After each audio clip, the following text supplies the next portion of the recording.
Hello friends, ഇന്നത്തെ എപ്പിസോഡിൽ വിമൽ നിത്യയുടെ പിന്നാലെ ചെന്ന് നിത്യയെ കടന്നു പിടിക്കാനുള്ള ശ്രമം നടത്തണം. ആ നിമിഷം വിമലിന്റെ കയ്യിൽ നിന്ന് കുതിറി മാറുന്ന നിത്യ മാറ അങ്ങോട്ട് എന്ന് പറഞ്ഞ് വിമലിനെ തള്ളി മാറ്റുകയും ആ സമയത്ത് വിമല് എന്താണ് നിനക്കെന്ന് ചോദിച്ച് ബലമായി നിത്യയെ പിടികൂടാനായി ശ്രമിക്കുന്നത് കണ്ട് വിമലിന്റെ കർണത്തടിക്കുന്നു നിത്യ. അപ്പോഴേക്കും വിമലിനോട് ദേഷ്യത്തോടെ നിത്യ പറഞ്ഞു, മാറി നിൽക്കടോ അങ്ങോട്ട്. അത് കേട്ടതും വിമല് ചോദിച്ചു, എടി ഞാൻ നിന്നെ കെട്ടാൻ പോകുന്നു, അപ്പൊ പിന്നെ ഞാൻ നിന്നെ തൊട്ടാൽ എന്താ പ്രശ്നം എന്ന് ചോദിച്ച് വിമൽ നിത്യയുടെ നേരെ ശബ്ദമുയർത്തുമ്പോൾ ഉടനെ തന്നെ നിത്യ അവിടെ നിന്ന് അച്ഛ എന്ന് ഉറക്കെ വിളിച്ചു. അത് കേട്ട് അവിടേക്ക് സദാനന്ദൻ എത്തുന്നു. സദാനന്ദൻ വന്ന് എന്താ മോളെ എന്ന് അന്വേഷിച്ചതും ഉടനെ നിത്യ പറഞ്ഞു, അച്ഛ ഇവൻ എന്നെ ഉപദ്രവിക്കാൻ നോക്കി. അത് കേട്ട ഉടനെ എന്താണ് നീ ചെയ്തത് എന്ന് വിമലിനോട് ദേഷ്യത്തോടെ സദാനന്ദൻ ചോദിക്കുമ്പോൾ വിമല് പറഞ്ഞു, അതെ, എന്നോട് അമ്മ പറഞ്ഞല്ലോ എന്റെ അമ്മയ്ക്ക് നിങ്ങൾ കൊടുക്കാനുള്ള പണത്തിനുള്ള ഉരുപ്പടിയായതെന്ന്. അത് കേട്ട ഉടനെ തന്നെ സദാനന്ദൻ കലിയോടെ ആ വിമലിനെ ഭിത്തിക്ക് നേരെ പിടിച്ചു കൊണ്ടു നിർത്തുന്നു. എന്നിട്ട് സദാനന്ദൻ പറഞ്ഞു, എടാ, ഈ സദാനന്ദനെ കടബാധ്യതയുള്ളവനാ എന്ന് വെച്ചേ അഭിമാനം വിറ്റിട്ടില്ല കേട്ടറാ എന്ന് പറഞ്ഞ് വിമലിന്റെ കർണത്തിനിട്ട് സദാനന്ദൻ തല്ലുന്നു. വിമലിനോട് അവിടെ നിന്ന് ഇറങ്ങിപ്പോകാൻ പറയുമ്പോ വിമല് പറഞ്ഞു, എന്നോട് അമ്മയെ പറഞ്ഞ് ഇവിടെ വന്ന് താമസിക്കാൻ.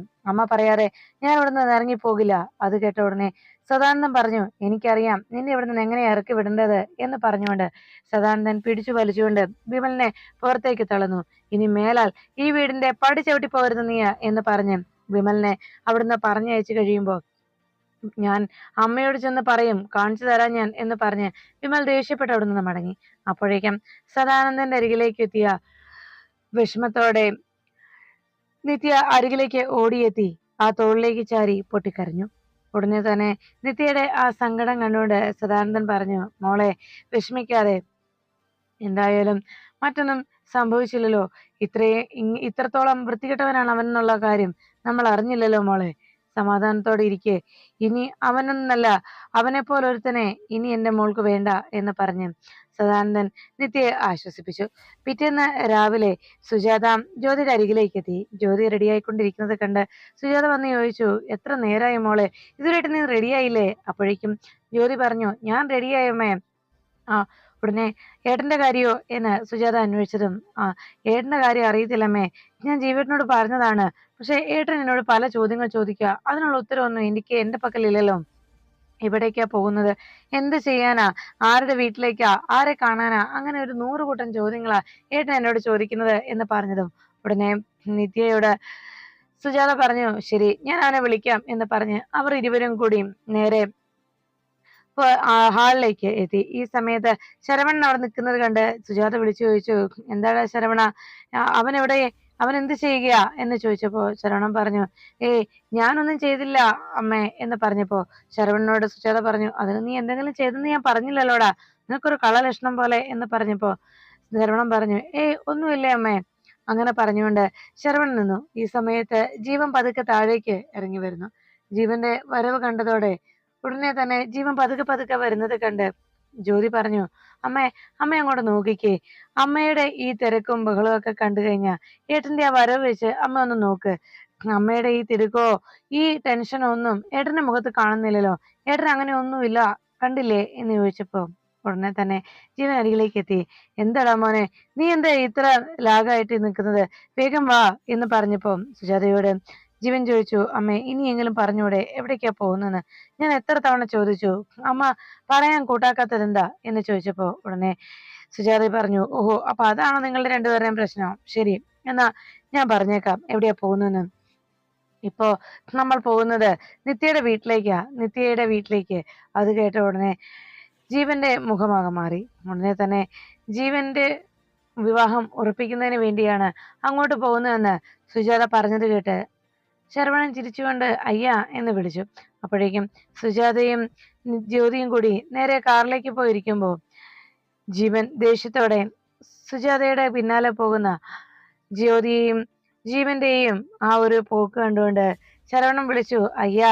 ആ വിളി കേട്ട ഉടനെ ജീവൻ അരികിലേക്ക് വന്ന് പറഞ്ഞു, അതെ, നീ ഒരു കാര്യം മനസ്സിലാക്കിക്കോ. ഇന്ന് അവിടെ ചെന്ന് അവരോട് സംസാരിക്കുന്ന അത്രയും സമയം, ആ സമയത്തിനുള്ളിൽ എന്തെങ്കിലും ഒരു വഴി കിട്ടിയാ ഈ വിവാഹം മുടക്കാൻ എന്തെങ്കിലും ഒരു ചാൻസ് ഉണ്ടായാൽ ഞാനത് മുടക്കിയിരിക്കും. തീർച്ച എന്ന് ജീവൻ ശരവണനോട് അറിയിച്ചു.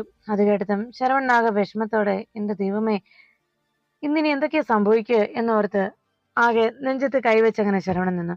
അപ്പോഴാണ് അവിടെ ആ ഗ്രാമത്തില് പാടത്തു നിന്ന് കയറി വന്ന ഹരിയും കൂട്ടുകാരൻ വീണുവും കൂടി ആ ചായക്കടയിലെത്തി ഓരോ ഗ്ലാസ് ചായ കുടിച്ചുകൊണ്ടിരുന്നു. അതിനിടയിൽ വേണു ചോദിച്ചു, ജീവ, അങ്ങനെ കോളേജ് അടച്ചു, ഇനി തുറക്കണമെങ്കിൽ ഒരാഴ്ചയെങ്കിലും പിടിക്കും.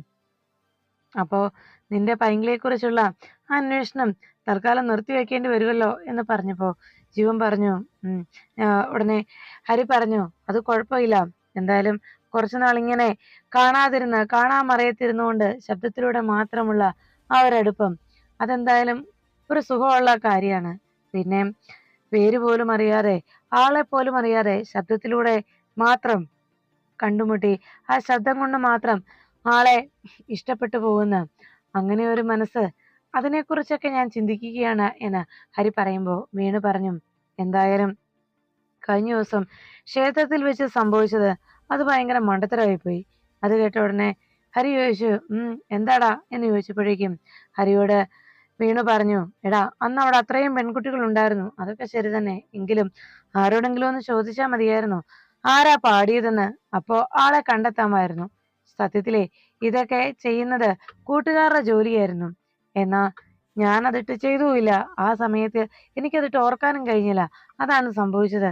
എന്തായാലും കോളേജ് ഒന്ന് തുറക്കട്ടെ, ആദ്യം നിന്റെ ആ പൈങ്കിളെ കണ്ടുപിടിച്ചിട്ടേ ബാക്കി കാര്യമുള്ളൂ എന്ന് വീണു പറയുമ്പോ ഉടനെ ഹരി പറഞ്ഞു, അതൊന്നും പ്രശ്നമുള്ള കാര്യമല്ലടാ എന്നിങ്ങനെ പറഞ്ഞുകൊണ്ടിരിക്കുമ്പോ ഹരിയോട് ഉടനെ തന്നെ വീണു അറിയിച്ചു, എടാ, നീ ഒരു കാര്യം മനസ്സിലാക്ക്, സത്യത്തിലേ നിന്റെ ഈ ഒരു അവസ്ഥ കാരണം പെട്ടുപോയപ്പൻ ഞാനല്ലേ. അത് കേട്ട ഉടനെ ഹരി അങ്ങനെ ഒരു കാര്യം വീണു പറഞ്ഞത് കേട്ട് ആശങ്കയോടെ വീണുവിനെ നോക്കി. അതെന്താണ് നീ അങ്ങനെ പറഞ്ഞത്? ഉടനെ വീണു പറഞ്ഞു, എടാ, അല്ലാത്തപ്പോ നമ്മളിങ്ങനെ വന്നിരിക്കുമ്പോ പരസ്പരം എന്തെല്ലാം കാര്യങ്ങൾ പറയുമായിരുന്നു. ഇപ്പോ ഇങ്ങനെ അടുത്തിരുന്ന് സംസാരിക്കാൻ പോലും നിനക്ക് നേരമില്ല. അടുത്ത് വന്നിരുന്നാലോ, ഒരു 5 മിനിറ്റ് നമ്മൾ ഒന്നിച്ചിരുന്നാലോ, നീ ആ സമയത്തൊക്കെ വലിയ ആലോചനയിലായിരിക്കും. എന്തായാലും എനിക്ക് സന്തോഷമുണ്ട്, നിന്റെ ഈ ഏകാന്തവാസം ഒന്ന് അവസാനിക്കാൻ പോവാണല്ലോ, അത് തന്നെ മഹാഭാഗ്യം എന്ന് ഹരിയോട് വീണു പറയുമ്പോ ഹരി പറഞ്ഞു, എടാ, ഞാൻ നിന്നെ മനഃപൂർവ്വം അങ്ങനെ മാറ്റി നിർത്തിയതല്ല, നിനക്കറിയാമല്ലോ. പിന്നെ എന്റെ ജീവിതത്തിൽ ഇങ്ങനെ ഒരാളുടെ പിന്നാലെ ഒന്നും ഇന്നവരെ പോയിട്ടുമില്ല, അതുകൊണ്ടാണ് എന്ന് പറഞ്ഞപ്പോ ഹരിയോട് വീണു പറഞ്ഞു, അത് നീ പറഞ്ഞ ശരി തന്നെയാ. എത്ര പെൺകുട്ടികൾ നിന്റെ പിന്നാലെ വന്നിരുന്നു. നീ അങ്ങോട്ട് പ്രപ്പോസ് ചെയ്യാതെ തന്നെ നിന്നെ പ്രപ്പോസ് ചെയ്ത് നിന്നെ ഇഷ്ടമാണെന്ന് പറഞ്ഞ് അങ്ങനെ എത്രയാ പെൺകുട്ടികളാ നിന്റെ പിന്നാലെ നടന്നത്. നീ ഇന്നേ വരെ ഒരു പെൺകുട്ടിക്കും നിന്റെ മനസ്സ് കൊടുത്തിട്ടില്ലല്ലോ. എന്തായാലും ഇത് ആദ്യത്തെ സംഭവമാണല്ലോ എന്ന് ഹരിയോട് വീണു പറയുമ്പോ ഹരി പറഞ്ഞു, ഇതിനൊരു സുഖം ഉണ്ടിടാ വീണു, നിനക്കത് അറിയത്തില്ലാത്തത് കൊണ്ടാണ് എന്ന് പറഞ്ഞു ഹരി നിത്യയുടെ ആ ശബ്ദത്തെക്കുറിച്ച് സംസാരിച്ചു. അപ്പോഴാണ് നിത്യയുടെ വീട്ടിലേക്ക് നളിനിയും പിന്നീട് ജില്ലാ പ്രസിഡന്റും അതോടൊപ്പം പഞ്ചായത്ത് പ്രസിഡന്റും അതോടൊപ്പം മകൻ വിമലും മറ്റു കുറച്ച് അയൽവാസികളും ഒക്കെ വന്നെത്തി. പുറത്തേക്ക് സദാനന്ദനെ ഉടനെ നിത്യ അവര് വരുന്നത് കണ്ടു വിളിച്ചു. അച്ഛാ എന്ന് വിളിച്ചതും ഇരുവരും കൂടി നളിനിയുടെയും മകന്റെ ആ വരവ് കണ്ടങ്ങനെ നോക്കി നിന്നപ്പോ നളിനി അകത്തേക്ക് കയറി വന്ന് ചോദിച്ചു, ആഹാ, ഇവിടെ അച്ഛനും മകളും ഉണ്ടായിരുന്നല്ലോ അല്ലേ? ഉടനെ തന്നെ നളിനി അങ്ങനെയൊക്കെ പറഞ്ഞത് കേട്ട് സദാനന്ദൻ ചോദിച്ചു, എന്താ നളിനി, നിനക്കെന്തെങ്കിലും സംസാരിക്കണം എന്നുണ്ടെങ്കിൽ അത് നമുക്ക് രണ്ടുപേർക്കും നേർക്കുനേർ സംസാരിക്കാം. അതിന് ഈ ആളുകളെ പിടിച്ചു നിർത്തുന്നത് എന്തിനാ എന്ന് ചോദിച്ചപ്പോ, എന്താ പ്രസിഡന്റെ പ്രശ്നം എന്ന് സദാനന്ദൻ അന്വേഷിച്ചു. ഉടനെ പ്രസിഡന്റ് പറഞ്ഞു, അത് പിന്നെ വേറൊന്നുമല്ല സദാൻ ചേട്ടാ, ഈ നളിനി എന്നോട് പറഞ്ഞു ഇവിടെ എന്തോ കാര്യത്തിന് തീർപ്പുണ്ടാക്കാൻ പോവാന്നും ഇവിടെ എന്തോ വലിയ ബഹളം നടക്കാൻ പോവാന്നും, അതുകൊണ്ടാണ് ഞാൻ ഇങ്ങോട്ട് വന്നത് എന്ന് ഉടനെ പഞ്ചായത്ത് പ്രസിഡന്റ് അറിയിച്ചു. അത് കേട്ട ഉടനെ നളിനി പറഞ്ഞു, അതെ, ദാ ഈ നിൽക്കുന്ന ഇവരുടെ മകളും എന്റെ മോൻ വിമലുമായിട്ടുള്ള വിവാഹം നിശ്ചയിച്ച് ഉറപ്പിച്ചു കഴിഞ്ഞു. ഇനി വിവാഹം മാത്രം നടന്നാൽ മതി. ഈ സമയത്ത് അവൻ ഇവിടെ നിൽക്കുന്നത് കൊണ്ട് ഇവർക്ക് വല്ലാത്ത ബുദ്ധിമുട്ട്, ആ ബുദ്ധിമുട്ട് മാറ്റിക്കൊടുക്കാനാണ് ഞാൻ വന്നത് എന്ന് നളിനി ഉറക്കെ പറയും. അവിടേക്ക് എത്തിയ പ്രസിഡന്റ് പറഞ്ഞു, അല്ല നളിനി, അങ്ങനെ പറഞ്ഞ ഒരു പെൺകുട്ടിയുടെ ജീവിതമല്ലേ, പണം പെട്ടെന്ന് എടുത്തു തരാൻ പറഞ്ഞാൽ അവർക്ക് അല്പം സാവകാശം കൊടുക്കണ്ടേ എന്ന് പ്രസിഡന്റ് നളിനിയോട് സാവകാശം കൊടുക്കുന്നതിനെ കുറിച്ച് സംസാരിക്കുമ്പോ നളിനി പറഞ്ഞു, അതെ പ്രസിഡന്റെ, ഇക്കാര്യത്തിൽ ഇനി നിങ്ങളുടെ തീരുമാനമൊന്നും വേണ്ട. എന്തായാലും ഇവരെ എനിക്ക് പണയ പണ്ടങ്ങളായിട്ടാണ് കിട്ടിയിരിക്കുന്നത്. അതുകൊണ്ട് തന്നെ എന്റെ കയ്യിൽ നിന്ന് പണം വാങ്ങിച്ച ഇവരെ എന്ത് ചെയ്യണം എന്നുള്ളത് ഞാൻ തീരുമാനിക്കും. എന്തായാലും ഇപ്പോ ഈ ഒരു പ്രശ്നത്തിന് ഞാൻ ഒരു പരിഹാരം കണ്ടു കഴിഞ്ഞു. എനിക്ക് ഒന്നെങ്കിൽ ഇപ്പോ ഈ നിമിഷം ഇവരെനിക്ക് പണം തരണം. അതല്ല എന്നുണ്ടെങ്കിൽ ഇവര് ചെയ്യേണ്ടത് എന്താന്ന് ഞാൻ പറയാം. എന്റെ മകനുമായിട്ടുള്ള ഇവളുടെ വിവാഹം നിശ്ചയിച്ചതായിരുന്നല്ലോ. അതുകൊണ്ട് നിശ്ചയിച്ച മുഹൂർത്തമൊന്നും ഇനി കാക്കാൻ നിൽക്കുന്നില്ല. അതിനു മുൻപ് തന്നെ ഇപ്പോ ഈ നിമിഷം ഇവളുടെ കാര്യത്തിൽ എന്റെ മകൻ താലി കെട്ടും. അത് തന്നെയാണ് ഇതിനുള്ള പരിഹാരം എന്ന് നളിനി തന്റെ കയ്യിലിരുന്ന താലി ഉയർത്തി സദാനന്ദനെയും നിത്യയും കാണിച്ചുകൊണ്ട് പറഞ്ഞു. അത് കേട്ടതും പ്രസിഡന്റ് പറഞ്ഞു, അല്ല, അങ്ങനെയൊക്കെ ഒരു എടുത്തുചാടി ഒരു തീരുമാനം എടുത്താൽ ഒരു പെൺകുട്ടിയുടെ ജീവിതമല്ല നളിനി എന്ന് ചോദിക്കുമ്പോ നളിനി പറഞ്ഞു, ഞാൻ പറഞ്ഞു പ്രസിഡന്റ്, ഇക്കാര്യത്തിൽ പ്രസിഡന്റ് ഇനി അഭിപ്രായമൊന്നും പറയേണ്ടതില്ല എന്ന്.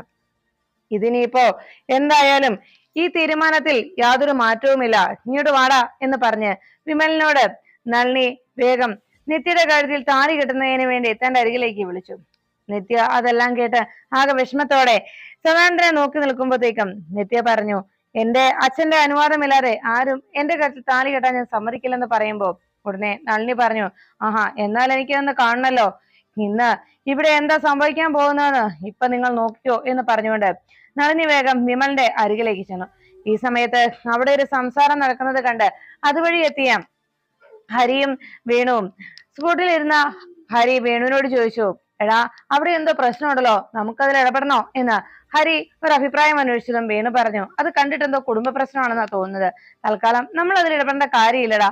എന്തായാലും നമുക്ക് മാർക്കറ്റിൽ ഈ ചെല്ലേണ്ട സമയമായില്ലേ, അതുകൊണ്ട് അവിടെ ചെന്നില്ലെങ്കിൽ അത് വേറെ പ്രശ്നമായി മാറും, നമുക്ക് അങ്ങോട്ട് പോകാം എന്ന് പറഞ്ഞ് ഹരിയും വിളിച്ചുകൊണ്ട് വേണു അവിടെ നിന്ന് പോന്നു. ഈ സമയത്ത് ഹരിയും വേണും അതിലെ പാസ് ചെയ്ത് പോകുമ്പോഴാണ് കൃത്യമായി സുജാതയും മക്കളും അവിടേക്ക് എത്തിച്ചേരുന്നത്. അപ്പോഴാണ് നളിനി അവിടെ നിന്ന് മറ്റു നാട്ടുകാരോട് എല്ലാവരോടുമായി ചോദിച്ചു, അല്ല, ആർക്കെങ്കിലും ഇനി എന്തെങ്കിലും എതിരഭിപ്രായം ഉണ്ടോ?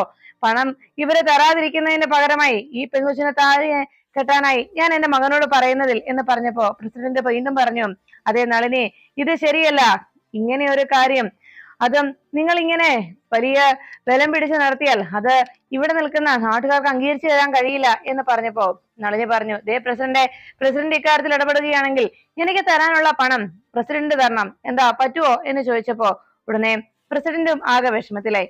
എന്ത് ചെയ്യണമെന്നറിയാതെ അവർ ആകെ സങ്കടപ്പെട്ടങ്ങനെ നിൽക്കുമ്പോ നളിനി വിമലിനോട് പറഞ്ഞു, അതെ, നീ പോയി കെട്ടടാ താലി, എന്താ സംഭവിക്കുന്നതെന്ന് എനിക്കൊന്ന് കാണണം എന്ന് പറഞ്ഞ് നളിനി വിമലിനോട് ആ താലിയുമായി പോകാൻ അറിയിച്ചു. അത് കേട്ട വിമൽ വളരെ സന്തോഷത്തോടെ ആ താലിയും കയ്യിൽ പിടിച്ച് നിത്യയുടെ അരികിലേക്ക് നടന്നു. നിത്യയും സദാനന്ദനും ആ നിമിഷം എന്ത് ചെയ്യണമെന്നറിയാതെ ആകെ അങ്ങനെ പകച്ചങ്ങനെ നിൽക്കുമ്പോഴാണ് കാറിൽ വന്ന ജീവൻ ആ കാഴ്ച കണ്ടത്. എന്തായാലും നല്ല രംഗമാണെന്നുള്ള രീതിയിൽ ജീവൻ ആ കാഴ്ച കണ്ട് അങ്ങനെ ഇരിക്കുമ്പോഴേക്കും സുജാതയ്ക്ക് ആ ഒരു കാഴ്ച വല്ലാത്ത വേദന ഉണ്ടാക്കി. വിമല് താലിയുമായി വേഗം നിത്യയുടെ അരികിലേക്ക് എത്തി താലി കഴുത്തിലണിയാനായി ഒരുങ്ങുമ്പോഴേക്കും ആ താലി വിമലിന്റെ കയ്യിൽ നിന്ന് പിടിച്ചു വാങ്ങി നിത്യ ദൂരേക്ക് വലിച്ചെറിഞ്ഞു. നിലത്തേക്ക് നിത്യ അത് വലിച്ചെറിയുന്നത് കണ്ട് വിമല് ആകെ ഞെട്ടലോടെ നോക്കുമ്പോ നിത്യ പറഞ്ഞു, എന്റെ അച്ഛന്റെ അനുവാദമില്ലാതെ, അച്ഛന്റെ സമ്മതമില്ലാതെ ഒരാളും എന്റെ കഴുത്തിൽ താലി കെട്ടില്ല എന്ന് അറിയിച്ചു. കടമുണ്ട്, അത് ശരി തന്നെയാണ്, പണം ഞങ്ങൾ തിരികെ തരികയും ചെയ്യും, എന്ന് വെച്ച് ഇതുപോലെ ഒന്നും ചെയ്യാൻ ഞങ്ങൾ ആരെയും അനുവദിക്കില്ല, ഇപ്പൊ ഇവിടുന്ന് ഇറങ്ങിക്കോണം എന്ന് നിത്യ ദേഷ്യത്തോടെ പറയുമ്പോ നളിനി പറഞ്ഞു, നീ എങ്ങനെ പണം തരുമെന്നാ നീ പറയുന്നത്? ഏത് അവസ്ഥയിലാണ് നീ ഞങ്ങൾക്ക് പണം തരാൻ പോകുന്നത്? എന്താ നിനക്ക് അതിന് വല്ല മറുപടിയും ഉണ്ടോ എന്ന് ദേഷ്യത്തോടെ നളിനി അന്വേഷിച്ചു. സദാനന്ദനെ ആ മറുപടിയൊന്നും ഇല്ലാതെ അങ്ങനെ നിൽക്കുന്നത് കണ്ട് ഉടനെ നളിനി വീണ്ടും അവരെ പരിഹസിച്ചുകൊണ്ട് ചോദിച്ചു, നിന്റെ അച്ഛൻ എങ്ങനെയാ ഈ പണം ഉണ്ടാക്കി എനിക്ക് തരാൻ പോകുന്നത്? നിന്റെ അച്ഛൻ പണം ഉണ്ടാക്കി തരുമെന്നല്ലേ നീ പറഞ്ഞത്? നിന്നെ ഇനി വിറ്റിട്ടാണോ പണം ഉണ്ടാക്കി തരാൻ പോകുന്നത്? അങ്ങനെയാണോ പണം തരുമെന്ന് നീ പറയുന്നത് എന്ന് ചോദിച്ചപ്പോ ഉടനെ സദാനന്ദൻ ദേഷ്യത്തോടെ നളിനി എന്ന് ഉറക്കെ വിളിച്ചു. അത് കേട്ടതും നളിനി പറഞ്ഞു, അതല്ലാതെ പിന്നെ എന്ത് മാർഗ മനുഷ്യ നിങ്ങളുടെ കയ്യിലുള്ളത്?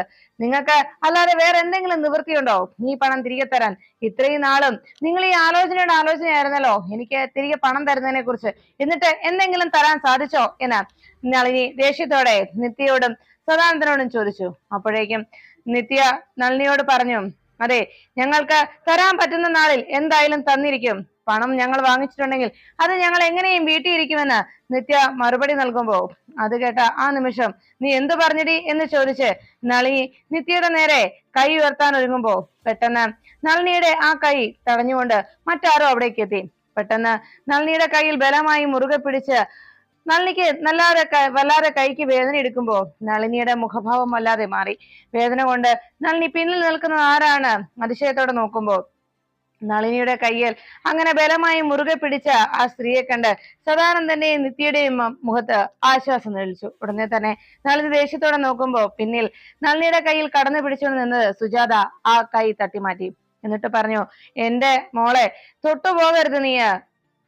എന്റെ മോളുടെ ദേഹത്ത് നിന്റെ കൈ തൊട്ടാൽ ആ കൈ ഞാൻ ശരിയാക്കും എന്ന് പറയുമ്പോ നളിനി ചോദിച്ചു, എന്തോ, എങ്ങനെ, ഏത് വകയിലാ നിങ്ങളുടെ മോള്, എങ്ങനെയാ നിങ്ങളുടെ മോളായത് എന്ന് ചോദിച്ചപ്പോ ഉടനെ സുജാതയെ പിന്നാലെ മക്കളും വന്നു നിൽക്കുന്നത് കണ്ടതോടെ നളിനി ചോദിച്ചു, ആഹാ, പിന്നാലെ ഒരു പട തന്നെ വന്നിട്ടുണ്ടല്ലോ, കൊള്ളാലോ. അല്ല, നിങ്ങൾക്ക് അമ്മയ്ക്കും മക്കൾക്കും നാണമൊന്നുമില്ലേ ഈ വീട് ഇങ്ങനെ കയറി ഇറങ്ങാൻ എന്ന് ചോദിച്ച് നളിനി ദേഷ്യപ്പെട്ടു. അതെ പെണ്ണുമ്പിള്ളേ, ഞാൻ ഇവിടെ ഇപ്പൊ പ്രശ്നം പരിഹരിച്ചുകൊണ്ടിരിക്കുന്നതേ എന്റെ കയ്യിൽ നിന്ന് ഇവര് വാങ്ങിച്ച പണത്തിന് എങ്ങനെ ഞാനത് വസൂലാക്കും എന്നതിന്റെ പ്രശ്നമാണ്. അതില് നിങ്ങൾ ഇടപെടേണ്ട കാര്യമില്ല എന്ന് പറയുമ്പോ സുജാത ദേഷ്യത്തോടെ നളിനിയെ നോക്കി. എന്നിട്ട് പറഞ്ഞു, മനസ്സിലായോ കൊച്ചമ്മേ? അപ്പോഴേക്കും നളിനിയോട് സുജാത ചോദിച്ചു, എത്ര രൂപയാ നിങ്ങൾക്ക് തരാനുള്ളത്? ആ പണം ഞാൻ തരും. അത് കേട്ട ഉടനെ നളിനി ആകെ ഞെട്ടി. ഉടനെ തന്നെ സുജാത പിന്നിലേക്ക് നോക്കി ജീവനോട്, മോനെ അതിങ്ങോട്ട് കൊണ്ടുവാ എന്ന് പറഞ്ഞു. ജീവൻ ഉടനെ തന്നെ തന്റെ കയ്യിലിരുന്ന ആ ഫയലുമായിട്ട് സുജാതയ്ക്ക് അരികിലേക്ക് എത്തി. സുജാതയുടെ നേരെ ജീവൻ ആ ഫയൽ തുറന്ന് അതിൽ നിന്ന് ആ ചെക്ക് ലീഫ് എടുത്ത് നേരെ നൽകുന്നു. സുജാത ആ ചെക്ക് ലീഫ് വാങ്ങിച്ചിട്ട് നളിനിയുടെ നേരെ നീട്ടിട്ട് പറഞ്ഞു, അതെ, നിങ്ങൾക്ക് എത്ര പണമാണ് ഇവർ തരാനുള്ളതെന്ന് വെച്ചാൽ അത്രയും പണം നിങ്ങൾക്ക് ഇതിൽ നിന്ന് എഴുതിയെടുക്കാം. ദാ ബ്ലാങ്ക് ചെക്കാ ഞാൻ തരുന്നത്, ഇതിൽ നിന്ന് എത്ര വേണമെങ്കിലും നിങ്ങൾക്ക് എഴുതിയെടുക്കാം എന്ന് പറഞ്ഞ് സുജാത അത് നളിനിക്ക് നേരെ നീട്ടി. ഇനി ഒരു കാരണവശാലും ഈ പണത്തിന്റെ പേര് പറഞ്ഞ് ഈ അച്ഛനെയോ മകളെയോ മേലാൽ നിങ്ങൾ ഇനി ബുദ്ധിമുട്ടിച്ചു പോകരുത്. അതേ ഞാൻ പറയുന്നുള്ളൂ എന്ന് സുജാത പറയുമ്പോ അത് കേട്ട സദാനന്ദൻ പറഞ്ഞു, അയ്യോ, എന്തിനാ നിങ്ങൾ പണം കൊടുക്കുന്നത്? ഈ കടം എന്റെ ബാധ്യതയാണ്, അത് ഞാൻ വീട്ടിക്കോളാം എന്ന് പറഞ്ഞതും സുജാത പറഞ്ഞു, അത് വെറുതെ നിങ്ങളുടെ ഈ കടം ഞാൻ വീട്ടിൽ നിന്ന് ആരാ പറഞ്ഞത്? ഇത് കാര്യമായി തന്നെയാ ഞാൻ പറയുന്നത്. നിങ്ങൾ വെറുതെ വീട്ടുകയല്ല ഞാനിത്. പകരം ഈ വീടും പറമ്പും സ്ഥലവും ഒക്കെ എന്റെ മരുമകളുടെ പേരിൽ എഴുതി തന്നാ മതി, നിത്യയുടെ പേരിൽ. അത് മാത്രമേ ഉള്ളൂ ഞാൻ ആകെ വെക്കുന്ന ഡിമാൻഡ് എന്ന് പറഞ്ഞത്. നളിനി ചിരിച്ചുകൊണ്ട് ചോദിച്ചു, നിങ്ങളുടെ മരുമകളോ, എങ്ങനെ എന്ന് നളിനി പരിഹസിച്ചുകൊണ്ട് അന്വേഷിച്ചപ്പോ സുജാത പറഞ്ഞു, അതെ, എന്റെ മകന്റെ ഭാര്യയായി ഞങ്ങളുടെ വീട്ടിൽ കഴിയേണ്ടവളാണ് നിത്യ. അതുകൊണ്ട് തന്നെ ആ ഒരു അധികാരത്തിലാണ് ഞാൻ പറയുന്നത് എന്ന് പറഞ്ഞ് സുജാത വേഗം നിത്യയുടെ അരികിലേക്ക് ചെന്നിട്ട് പറഞ്ഞു, മോളെ, നീ ഇനി സങ്കടപ്പെടാൻ പാടില്ല. നിന്നെ ഒരു കാരണവശാലും ഒരു രീതിയിലും ആരും വേദനിപ്പിക്കുന്നത് എനിക്ക് കണ്ടു നിൽക്കാൻ കഴിയില്ല. അതുകൊണ്ട് തന്നെ നിന്റെ വില എത്രയാണെന്ന് ഇവർക്കറിയില്ല. എന്നാൽ നിന്റെ മനസ്സിന്റെയും നന്മയുടെയും ഒക്കെ വില എത്രയെന്ന് ശരിക്കും അറിയാവുന്നവളാണ് ഞാൻ. അതുകൊണ്ട് തന്നെ ഇതിന്റെ പേരിൽ ഇനി നിങ്ങൾ അച്ഛനും മകളും വേദനിക്കാൻ പാടില്ല, അത്രേ ഉള്ളൂ എന്ന് പറഞ്ഞു. എന്തായാലും ഇപ്പോ ഈ ഒരു പ്രശ്നത്തിന് ആദ്യം നിത്യയുടെ അച്ഛൻ ഒരു പരിഹാരം കാണ്. ഇവർക്ക് കൊടുക്കാനുള്ള പണത്തിന്റെ കാര്യത്തിൽ ഒരു തീരുമാനമാക്ക്. അതിനുശേഷം നമുക്ക് ഇക്കാര്യം സംസാരിക്കാം.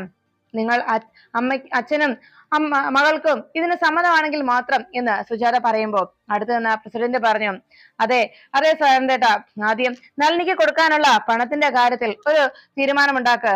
അത് കഴിഞ്ഞ് ബാക്കി കാര്യം നിങ്ങൾക്ക് സൗകര്യം പോലെ ഇരുന്ന് സംസാരിക്കാമല്ലോ എന്ന് പറഞ്ഞു. ഉടനെ തന്നെ ജീവനോട് സുജാത പറഞ്ഞു, മോനെ ആ എഗ്രിമെന്റ് കൊടുക്ക്. ആ എഗ്രിമെന്റ് വേഗം സുജാത പറഞ്ഞനുസരിച്ച് സദാനന്ദന്റെ കയ്യിലേക്ക് ഏൽപ്പിച്ചു. സദാനന്ദനോട് പറഞ്ഞു, അത് വായിച്ചു നോക്കിയിട്ട് നിങ്ങൾക്ക് സമ്മതമാണെങ്കിൽ മാത്രം മതി എന്ന് പറഞ്ഞപ്പോ സദാനന്ദൻ വേഗം ആ തന്റെ കയ്യിൽ കിട്ടിയ ആ എഗ്രിമെന്റ് നോക്കി. എന്നിട്ട് ചോദിച്ചു, ഇത് സുജാത ഇത് എന്ന് പറഞ്ഞപ്പോ ഉടനെ സദാനന്ദനോട് പറഞ്ഞു, അതെ, ഞാൻ ഇതിൽ പറഞ്ഞിരിക്കുന്നത് സത്യമായിട്ടുള്ള കാര്യങ്ങളാണ്.